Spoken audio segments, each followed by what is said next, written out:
Приветствую вас. Да, надежная.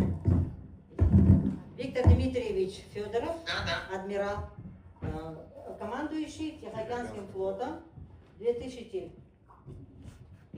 года, да? По 2007 год. Пожалуйста, вас слушают.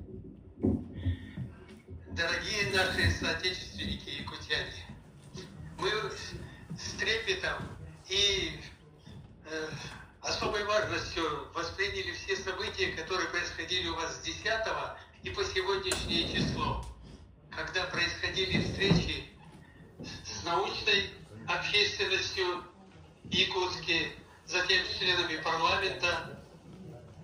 И сегодня, наконец, вы дошли до тех событий важнейших для нас, что сегодня проводите мероприятия непосредственно на уровне района, улуса, там, где ковалось в свое время, почти более чем 3 с лишним века назад, именно историческое событие, где создавался благодаря стараниям государственного человека Витуса Беринга и якутских людей, именно железоделательный завод, который поставлял все необходимое для кораблестроительной программы в Охотск. Важнейшее событие. И вот мы наконец дошли до этого события, когда вы у истоков находитесь сегодня именно Охотского тракта, именно там, где ковалось вот это железо, создавалось соответственно. И, соответственно, сегодня очень важно, там были подняты флаги, соответственно, и еще раз установлена историческая связь уже сегодня с современным Тихоокеанским флотом. Да и, собственно, это событие, оно для всего Дальнего Востока имеет колоссальное историческое значение, потому что именно с Якутии начинались все, будем говорить, открытия наших мореплавателей и казаков, соответственно, и полностью была обеспечена вторая именно экспедиция Витуса Беринга, которая закрепила практически всю северную часть именно востока нашего, сегодня принадлежащего и входящего в состав нашей великой России.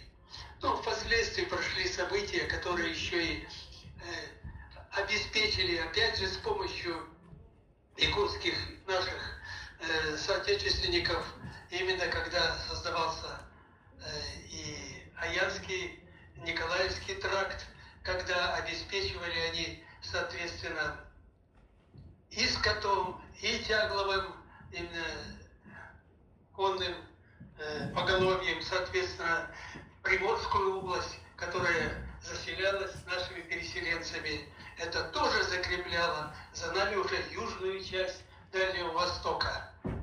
Затем, которые в ходе уже Пекинского договора в 1860 году были закреплены окончательно, исторически за нашей великой Россией. Поэтому слава сегодня всем нашим якутским соотечественникам. Всего самого вам доброго. Главное, когда мы едины, мы непобедимы. Мы обязательно с вами добьемся победы. Не только в сегодняшней специальной военной операции, но и вообще в последующем историческом развитии. И Россия будет ведущей страной на мировой арене. Всего вам доброго. С удовольствием поздравляю вас и желаю вам всего самого наилучшего. Спасибо. Товарищ командующий, здравия желаю. Путятин. Сейчас были аплодисменты, которые поддерживают ваше выступление. И вот мы здесь, представители Тихоокеанского флота, также вместе участвуем, вместе с якутянами в этом значимом мероприятии. Виктор Дмитриевич, спасибо большое. Всего вам доброго. Вы великое дело совершили. Нужное, тем более это ведь год у нас единство народов России. Вот мы как раз вложили с вами хороший кирпич в этот большой фундамент нашей большой истории. Ну, это годовая история, и мы ее и будем дальше продолжать с вами. Поэтому вам всего доброго, всяческих успехов. Мы ждем вас на нашей священной земле Якутия.